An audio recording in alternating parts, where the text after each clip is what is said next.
Salutare oameni! Bine v-am găsit la un nou joculeț la un nou joc pe canal. Asta se numește V2K16. Adică eu sunt Randy Orton, am pornit înspre el și ăla e pe bune. E bun rău de tot Randy-ul. Oh, stai, că ceva nu e bine. Stai așa. Să mici puțin camera. Nu e bine ceva.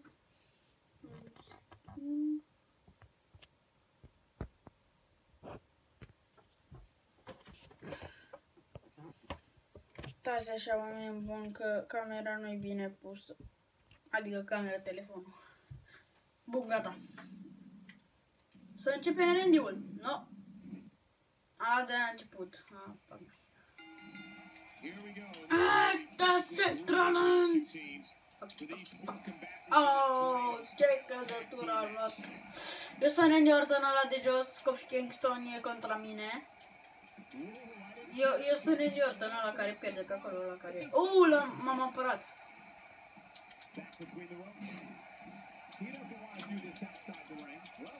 Outside the ring.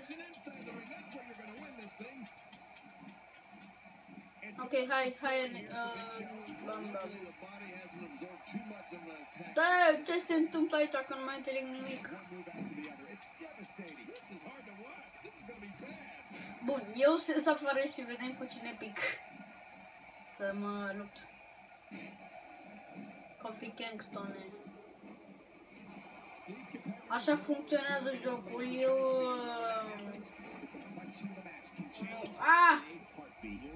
Îl joc pe Xbox One, e super șmecher. Adică așa mi se pare mie. Nu știu dacă la voi l-aveți și vă place.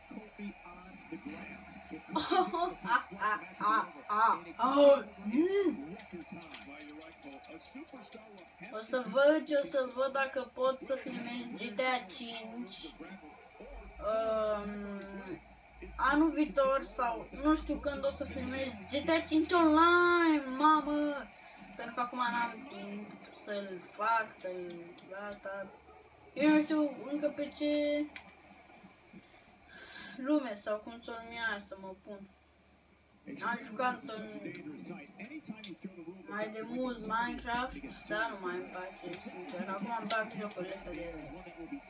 Îmi plac jocurile astea cu lupte, cu chestii.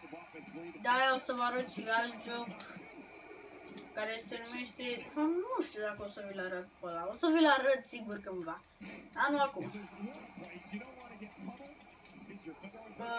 Bine, camera nu e bine pusă că se mai vedea ceva, dar nici nu contează. Se văd oamenii aia de jos din tribună. Ce contează aia? Au.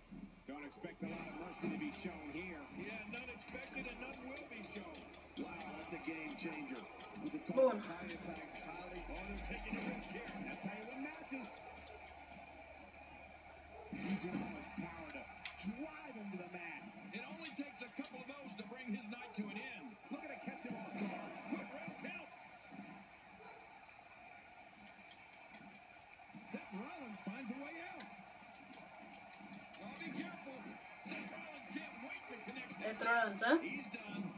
Da, sunt obișnuit să nu vorbesc la jocurile astea, dar acum că tot fac episod trebuie să vorbesc. Să nu vă supărați pe mine dacă nu prea vorbesc, că așa sunt eu, sunt mut. Să vedem cine câștigă, eu sau el. Adică noi sau ei, pentru că suntem în doi. Și cred că o să se încheie episodul când unul din noi când una din echipe o să piardă. Doamne, o să moară. Doamne, dar nu știu, cred că sunt obișnuit cu GTA 5 și cu Minecraft.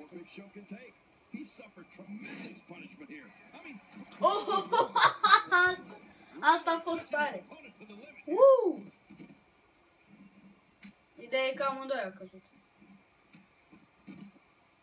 Au. Sau decât eu. Oare? Oare? O pe bune?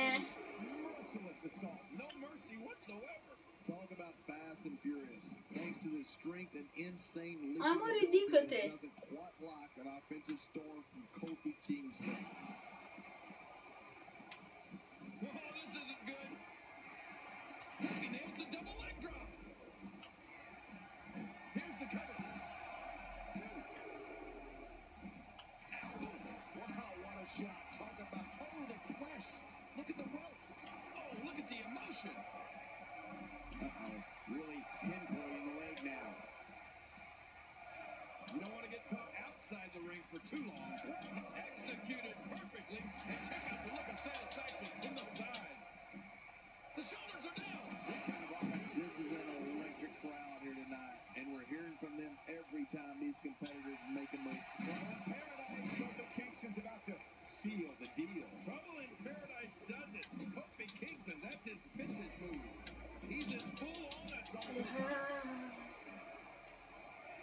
Hai mă!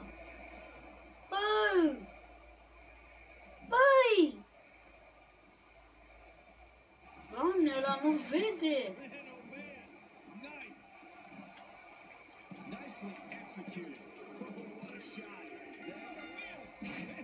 Da, deci am câștigat. Ăsta a fost și episodul. Dacă vă place, nu uitați să dați un like. Și vreau să zic că mă simt bine când fac episoade pentru voi. Nu știu, mă simt bine, mă face fericit să știu că sunteți voi fericiți.